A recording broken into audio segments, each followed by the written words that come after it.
Hello,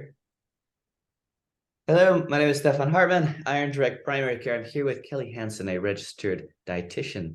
She's calling in from Iowa today, and she found me on Instagram, and I was quite surprised because normally registered dietitians hate me because I tell my patients to eat meat.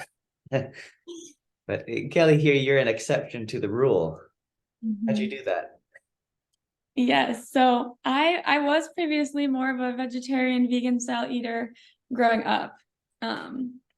College started experiencing a lot more hormonal issues, cycle issues, started really researching into more of the meat and plant and not plant-based eating. So started actually eating protein and meats and saw a lot of changes to my health. So have studied a lot more into why that is and the vitamins in those foods. So yeah. And your background is also in exercise science, like it is mine. Yeah. Yep. Started out as exercise science major, doing some personal training. I was also a two-sport athlete in college, so just love fitness. But again, started kind of getting signs from my body that I needed to give it better nutrition. And so started studying dietetics with not really sure what I wanted to do with it at the time, but yeah, decided I ended up wanting to start a business eventually so I could focus more on the client approach, one-on-one approach, and female hormones. So Yeah, the female hormones part is what we're going to talk about specifically today. And a lot of the patients that come to me, they have female hormone issues. Probably the number one I see is estrogen dominance or low progesterone even, right? It doesn't even have to be super high estrogen. It just has to be an imbalance, a mismatch. And I'll measure these things with blood test or salivary testing. And again, I see no progesterone or not enough. So what's going on there? Any ideas? yeah, so to be able to produce progesterone, there's a few different factors I look at. First of all, stress is very important.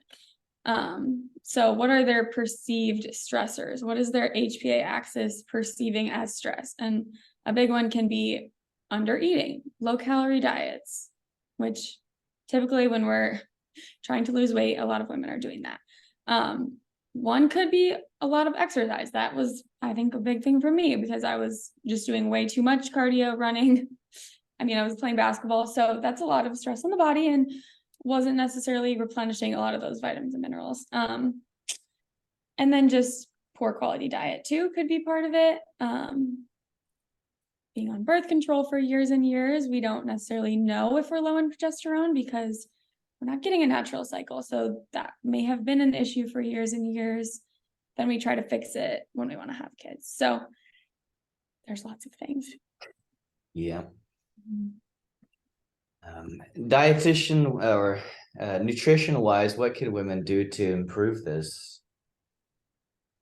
Well, I really start with looking at, first of all, overall calories. That's kind of, like I said, an important thing because your women's brains can really sense when we're in a low calorie state and we're in this kind of starvation mode is what I call it, and certain body processes start slowing down.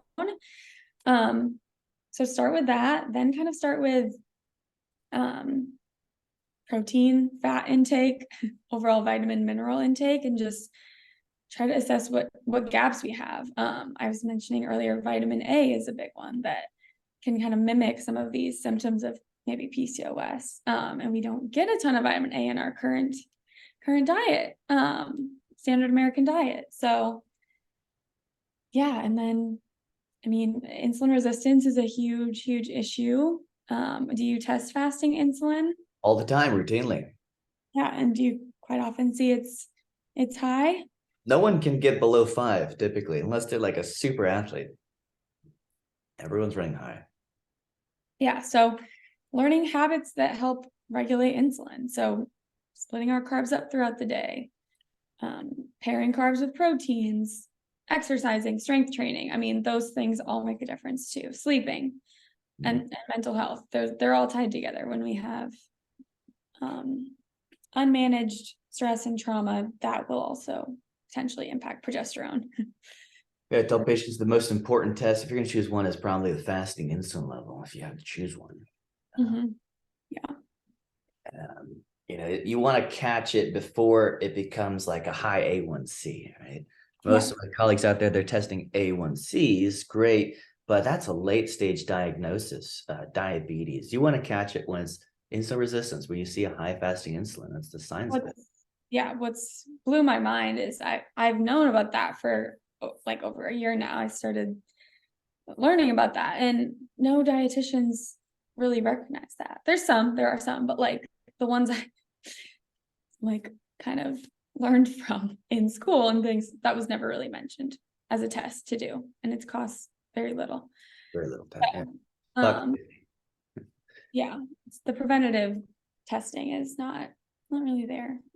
Yeah, and I guess the reason behind the lack of initiative in testing for it or treating it is because maybe there's no pill for it, right? There's no pill for lowering insulin.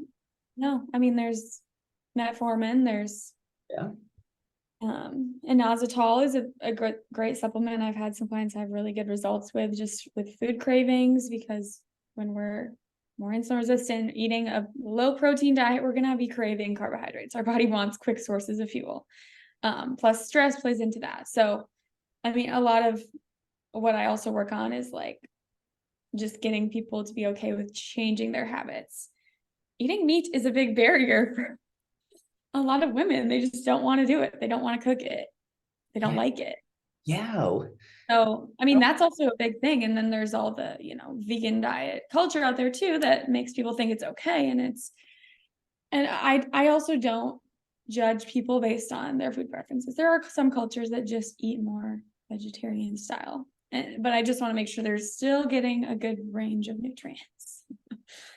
Yeah, unfortunately, I find that women more so than men are easier to fall into the trap of like the green smoothies and then the plant-based stuff. Yeah, and that was it for me partly growing up. It was like, oh, I want to support the environment. I want to, be this yoga girly who eats vegan. Yeah, people think they come from plants. I had a patient yesterday tell me when I told him he needs to eat more B12, he's like, I have to eat more onions. I'm like, what?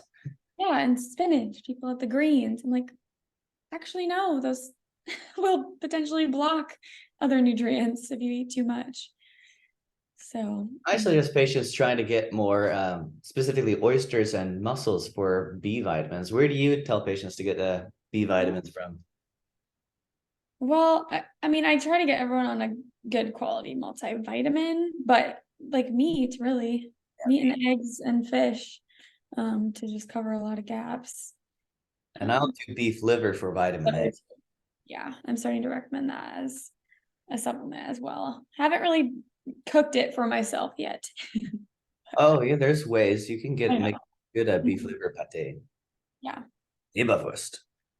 Mhm. Yeah, I need to start experimenting with that one. But And yeah, cod liver oil too for vitamin A can be effective. cod liver oil. Yeah, yeah. If you can get a good source for it, like a fresh one, and I tell my patients to go look for find it in the cold section of the health food store and make sure it has a good expiration date. Mhm. I suspect that if you're buying it from like the Amazon warehouse, it's been sitting on a shelf for a while. Maybe it's spoiled, like any other fish would be. Yeah, and I purchase supplements through Full Script, so I try to get good brands with those. But yeah, and I do work with some younger clients who also are just trying to watch their budget, and I think that's partly why some people go more plant-based, because they think, oh, beans, they're cheaper. Which unfortunately it's getting people to invest in their nutrition. It's a challenge sometimes. Yeah, beans.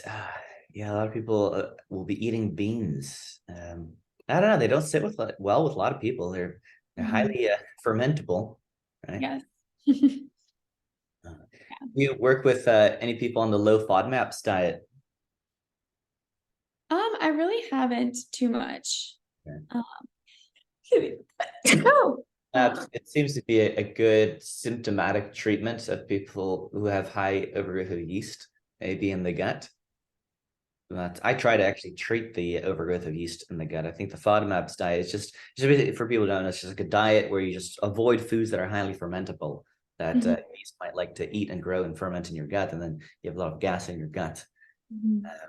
Yeah, the one client I've actually had who was on it and didn't want to sustain it long term because it's pretty restrictive.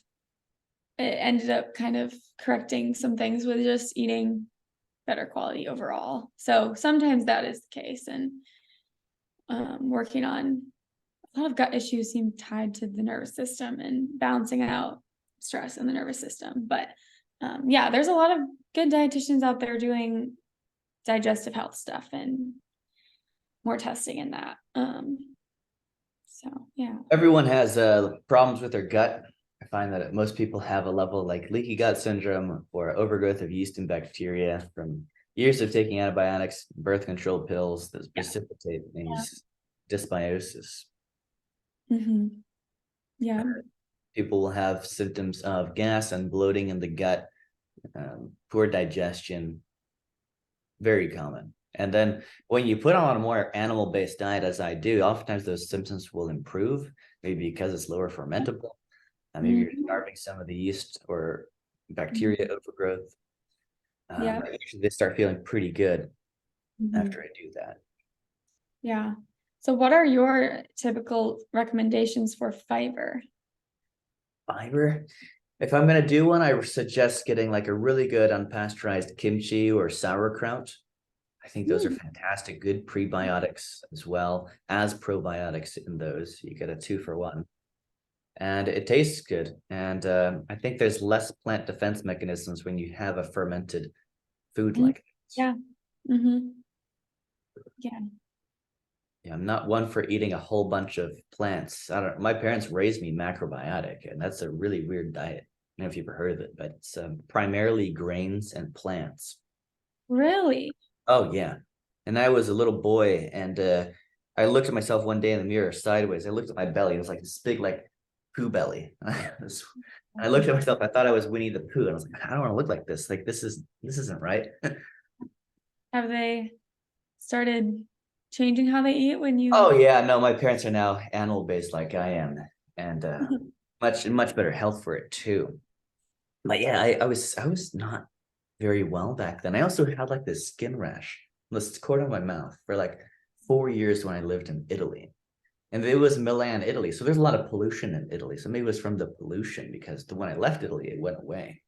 But I suspect it was some level of angular cheilitis or something. Vitamin A deficiency, I suspect it was. Yeah. Hmm. And yeah, it was from that macrobiotic diet. It was just grains and plants and very little fish. Uh I remember my parents would leave one day, and most kids would go to the kitchen and eat a bunch of candy when their parents are gone. I would go to the kitchen and I fried myself an egg, just a plain 2 eggs, because I wasn't allowed to eat an egg without like leek or broccoli. It always had to be with a plant. So I just wanted a pure egg. So that's what I did. I just made myself an egg and with salt, and I ate it as fast as I could before my parents came back. Yeah, because you felt better. Yeah. Well, I was not, I mean, my parents grew up eating meat or I grew up with them eating meat and they would always tell me to eat more because I was just a light eater and liked fruits and vegetables. But looking back, like I was always hungry. I remember like I was always wanting snacks and it's just, that's not good for our blood sugar.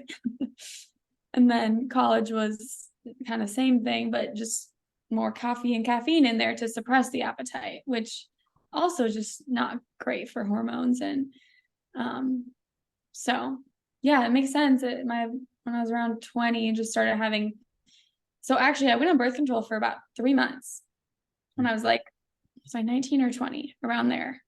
Because I didn't really get a regular period. It was like every 3 months, maybe, which my doctor was like, oh, it's fine. You're small. You don't have enough fat to have a period, pretty much what they told me. It's like, well, I started doing my own research around then. I was like, that's still like not good. You need to bleed. You need to shed that lining, increases cancer risk. But so I was like, oh, maybe I'll go on birth control, just get a bleed. And then started researching more of like the risks. And I was like, oh no, I'm gonna go off. I'll heal this naturally. Cystic acne flares for over a year. Like I had some acne growing up, but not as bad as, and it was just crazy. It was like, I was only on it for a couple months. And, I do think I also had poor diet. I had stress. I had other things. I was still an athlete, but that really set my skin off, set something off with inflammation or something. So yeah, that was rough. I was too stubborn to go back on birth control to clear my skin, because that was basically the only option given to me. So started doing more research, and I did speak with a dietitian who I much so respect and is very much more animal based, and her business, Robin Johnson, her name is, and she told me not to go vegan.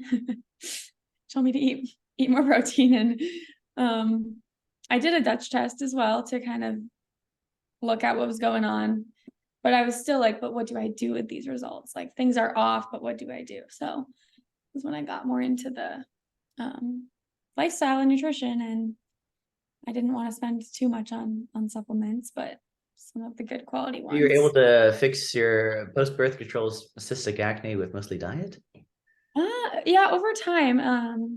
I also think just no longer being a basketball player, I was able to do less. I did less exercise. I did more strength training, yoga, and just prioritize my mental health a little more. So I think that helped. But I think, yeah, over time, I think I just balanced out insulin and blood sugar. So I didn't have so much androgens, because I did have high androgens confirmed with the testing. So that's why I think I have a mild form of PCOS. My cycle is much more regulated now, so I'm not too concerned, but I still think the body just tells you when you need to have better habits. So That's so interesting. Yeah. I also went to acupuncture for a few months pretty regularly, and that really helped with period pain and my skin. So it's something I still occasionally will go to, and I think it's just kind of a self-healing modality that maybe balanced out some of my sympathetic nervous system. I'm still a pretty like go person, work hard, don't rest type person. Like, I still need to remind myself, okay, chill. So that's something I still recommend to women if they are having menstrual issues, whatever it be, PCOS or not, because just rest a bit more. That's cool. Yeah. Wow. All right. Do you want to share some of the slides maybe that you have presented or prepared? Yeah, we can go through some of them. I kind of touched on a lot of that right now here, but okay. Let me get that out. I was just adding a few other studies. Can you see are you seeing the slideshow? Yeah, it looks good. I have two. Okay, got two screens, so I never know. Oh, not that one. Okay. Kind of just a brief overview of things. So the PCOS. Here's kind of what we'll talk about. It's a little bit about my background. And some fun little photo shoots for my Instagram, but yeah, like I said, I work for WIC right now, which I am learning quite a lot about community health side of things. Some fun photos of the skin flares, the inflammation going on, all my beans and lentils that I used to eat. Wow, edamame beans too. Yep. Oh yeah. Tofu in there too.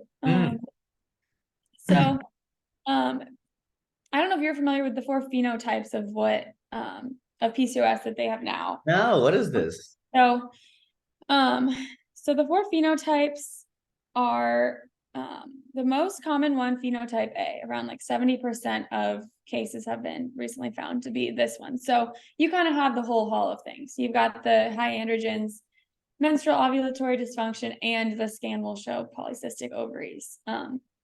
The other 3, kind of just a combination of 2 of those things. So what I've found is more typically when we have higher body weights, it's phenotype A.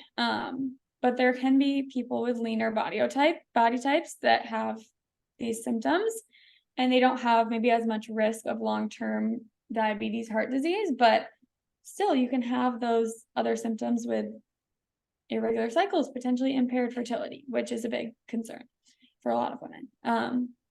High androgens too. I mean, I've always had hair growth on my chin since high school, like weird.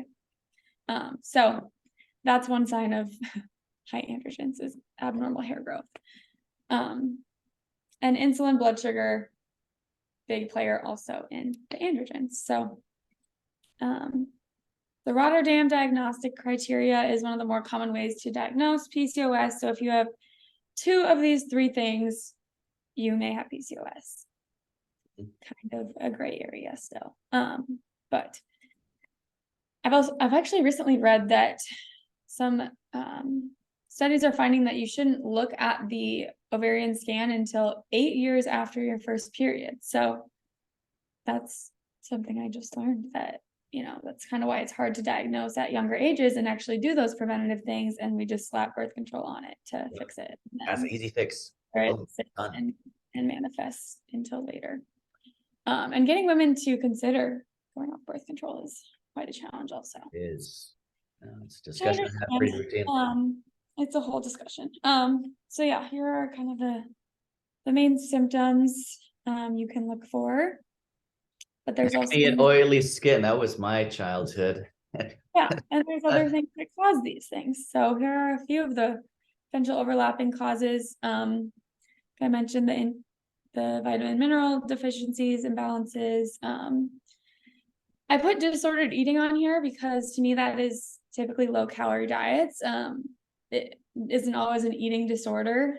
So I really like this visual over here because it shows how the brain registers a low calorie energy deficiency diet and changes a lot of our hormones. So yeah, that's another thing I'm passionate about, is just kind of getting women to get through the bullshit of diet industry and understand that they can eat cheese and butter if they need to get some more calories. Especially a good Iowa cow raw butter, like you get that orangey glow to it. Vitamin A and beta carotene. Yeah, so. But isn't it interesting how acne, one of the treatments for acne is like a topical vitamin A, like a retinol, but potentially also triggered by low vitamin A intake as well. Yes, that is very interesting. Yeah, and the dietitian I had worked with, I mean, she studies a lot of vitamin A dosing and recommends pretty high doses just in the drops for women, especially if you're having acne. So it's just tough to find those studies amongst all the other ones.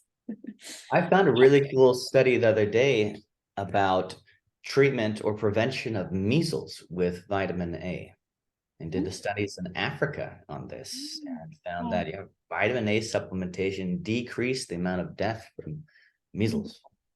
Yeah, I feel like it's a lot more well known that like lower income countries need more vitamin A, but the experts are just kind of thinking we don't need it here anymore as much. Like they take it off the food labels. The FDA took that off. They put vitamin D instead because we know there's vitamin D issues, but they kind of go hand in hand.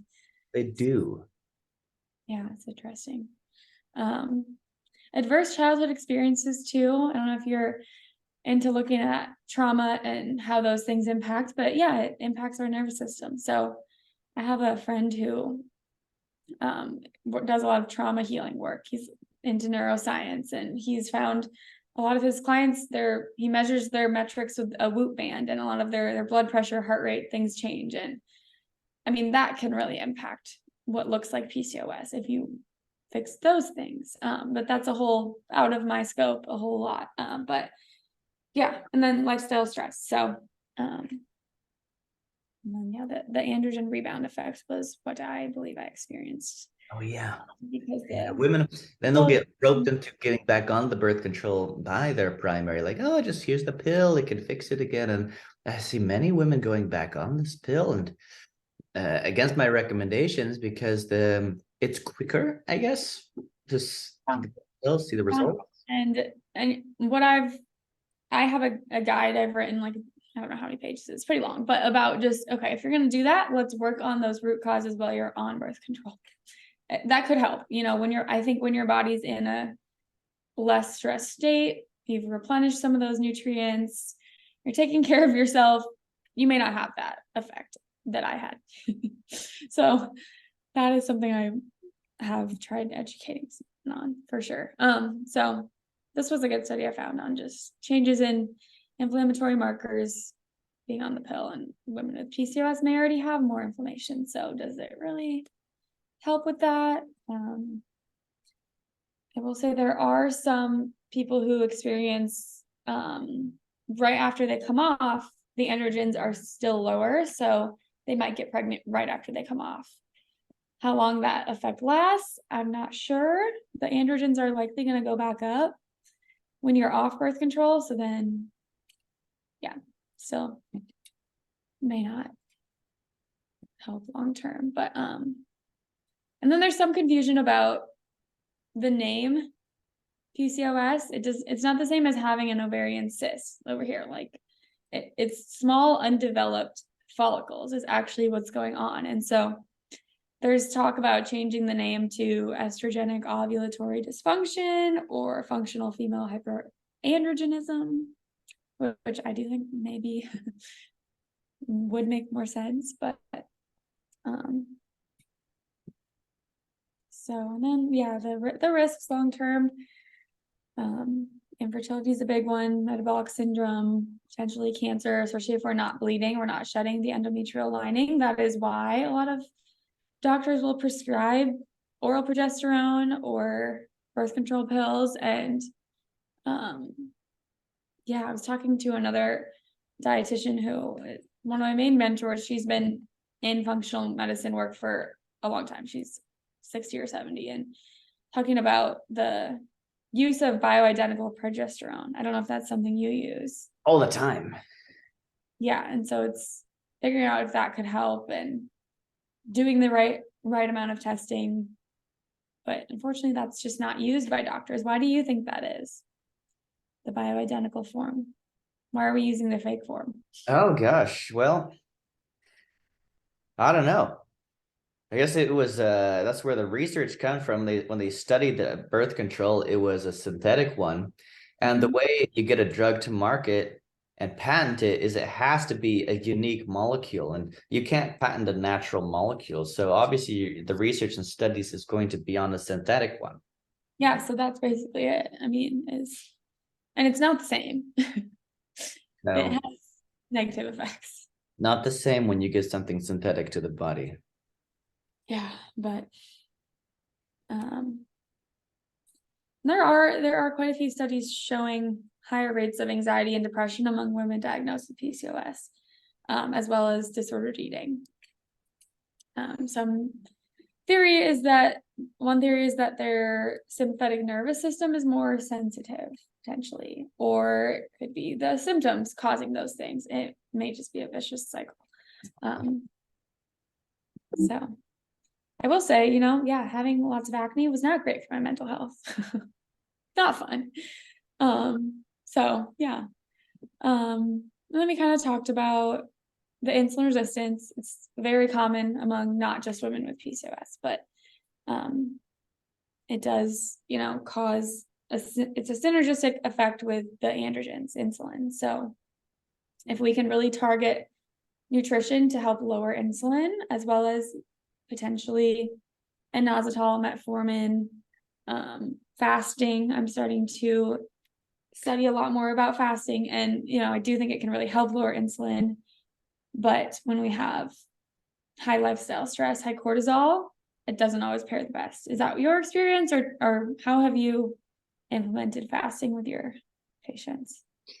Yeah, if they have high insulin levels, we do some fasting. Either we'll do a prescribed 5-day fast, or we'll try to implement some level of a fasting, intermittent fasting or time restricted feeding with them.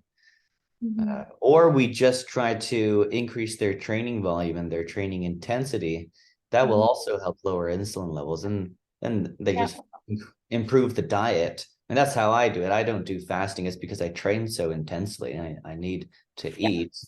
But my level of training and intensity allows me to maintain a fasting insulin of about 2. Yeah. yeah, so I think it's a very personal approach of like who may be a good candidate for this, who may not be. So yeah. Yeah, and then like you just said, the movement. When we're doing only cardio, I'm not a huge fan of that for women. I think we need to be doing strength work. We also need to be recovering. So we're not breaking down our muscle tissue. So we're able to maintain that. I mean, that's gold. That's Yeah, anti. you're an exercise science specialist, so you know what resistance training can do to female bodies. But a lot of women have a weird idea of they'll turn into this big weird bodybuilder type physique. Yeah. It's just not the case, Yeah. is it? I've been hearing it since I was in high school. Women on my sports teams, I don't want to get bulky. Right. Why do they think you're gonna get bulky from this Like, resistance training? even if you get a little bulky, like it's in style, strong and sexy. Like, but no, you're not going to gain that much muscle that quickly. Yeah. You have to be on like, and I know that I work with these types, you have to be on a lot of anabolic steroids to actually attain that bulky physique that you see some of these women on stage attaining, right? It's not naturally attainable. Yeah, exactly. And yeah, we kind of talked about the cycle of just insulin resistance, food cravings, poor mental health, weight gain. It's a cycle. So we want to figure out how we can break that, why we're not breaking that cycle. Yeah. Testosterone, oftentimes high with PCOS. I like this visual. This is interesting. So this is one area that really I don't understand very well yet. I don't think anybody does. It's like, what's optimal testosterone levels for women?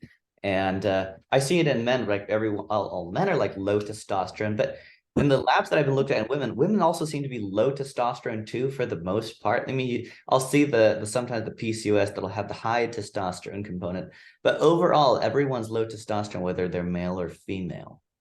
Really? That's what you're seeing? Yeah.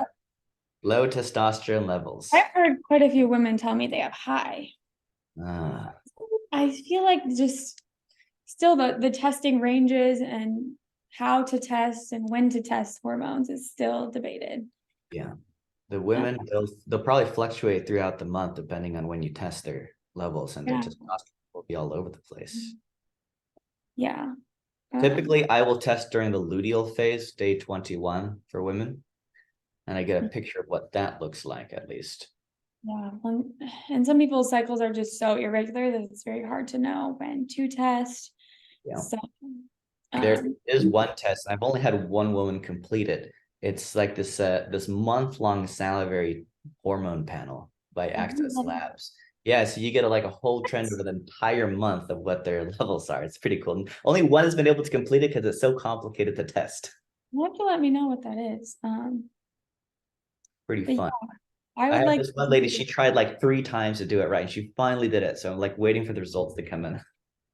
Yeah, I would like to do us all at the same time, like do serum, salivary, and urine to kind of get all of those. But yeah, so here was actually some of my results. So, and this was over a year ago.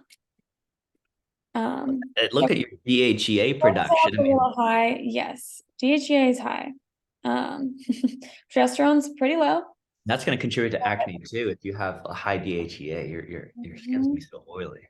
Yep. Which again, this was over a year ago. I think things have improved a bit since. But yeah, I mean, testosterone was okay. But other androgens higher. Yeah. So, what I've really focused on is habits to support that natural progesterone production. Where's your progesterone? Oh, there it is up there. Oh, it's kind of low. Look at that. Yeah, it was. But I also had a pretty long cycle at the time, so I wasn't exactly sure when to test it. That's tough.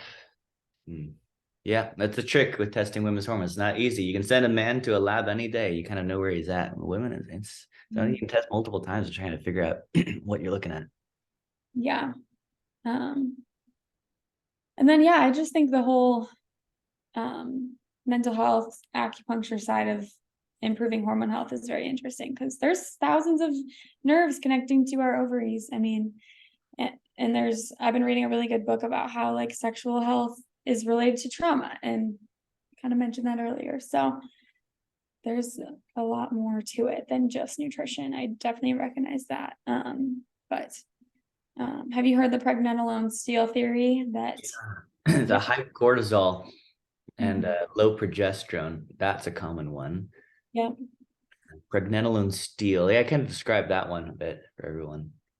Yeah, so when we're putting too much of our we're needing more cortisol, we're higher stress, we're just kind of stealing the raw material, pregnenolone. It's a hormone precursor, so we don't have enough to produce progesterone over here. So yeah, it's finding ways to lower cortisol, and I think replenishing minerals too can be important for that.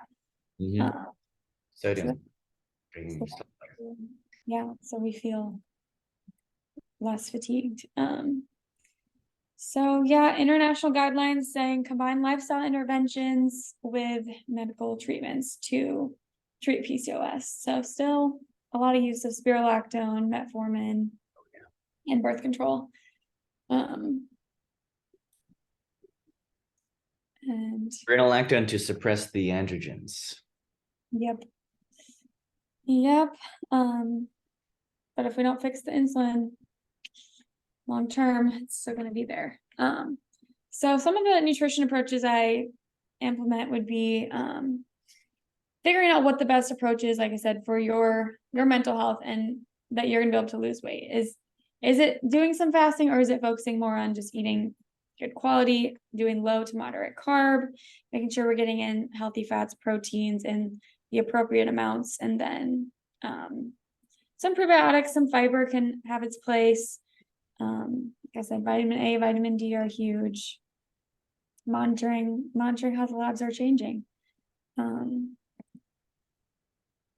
So there is some good research on anti-inflammatory diets, but I do believe they need to include fish, meats, good quality dairy. Some studies look at low-fat dairy. I'm more a supporter of higher fat dairy because it's less processed.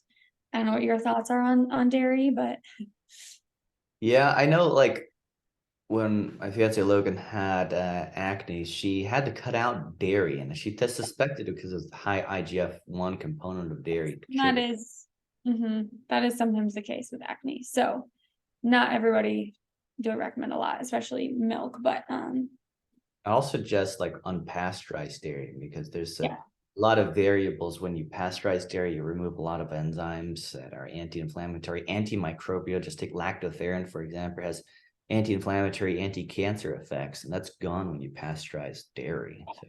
So trying to get rid of so, but I believe it can, if we're in a low-fat diet, it's a lot harder to produce progesterone. So for some people who don't experience acne, it may be beneficial to have some good quality cheeses and half and half or whole milk to just even get a little more calories. Like, so we're not just having too much olive oil and some of those, oils that are not great quality. Not that olive oil is bad by any means, but it's good oil. But there's a lot of bad oils out there people are always consuming. They don't even know they're consuming it for the most part.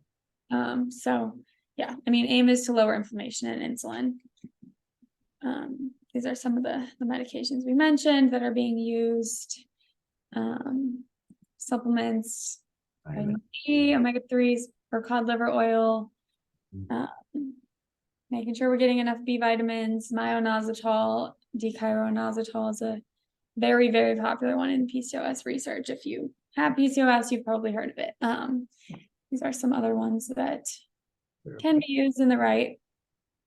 Everyone needs selenium. Everyone's low in iodine and selenium. So yes, I had done this presentation another time and wanted to really push the fasting insulin test. Yes. See where we're at preventatively. Bariatric surgery can have a role just to help us lose some of that body weight, but then long term, we still need to look at all the other factors. Okay, the problem is if all our colleagues start measuring fasting insulin, they'll go off the reference range. The reference range is like 5 to like 25 or 30. And like, oh, look, it's in the normal reference range. If you're going off the normal reference range, it's not going to help anybody. Right. Yeah. Yeah. So yeah, just some interesting stats of the prevalence of PCOS. Endometriosis is a big one too. Fibroids. There's just a lot of women's health issues out there right now. So I think that's pretty much it. I got a little book I wrote, some references. Wow, you wrote a book. Little ebook. Oh, nice. Good little kind of just reference for clients. Oh, wow, that's great. Ties all my research together. So Oh, wow, that's fantastic. continuously editing it. But yeah. So Cool stuff. yeah. And you have a website you can show people where to I find do. Yep, I can. It's AVO Nutrition. I stop this share. .life is what it is. Okay. See my coaching program on there. Get some free guidebooks. I've got one on coming off birth control. I've got the PCOS one. I've got just the meal prep guide for people wanting to start eating more protein and some hydration guide. So fun stuff. That's great stuff. All right, cool. Well, thanks. We'll end up there. I think a lot of women will find this helpful, this Awesome. discussion. Yeah. And talk soon. All right. Well, I appreciate you reaching out. Love to do another one sometime. All It's been righty. good to hear from you on social media. Great.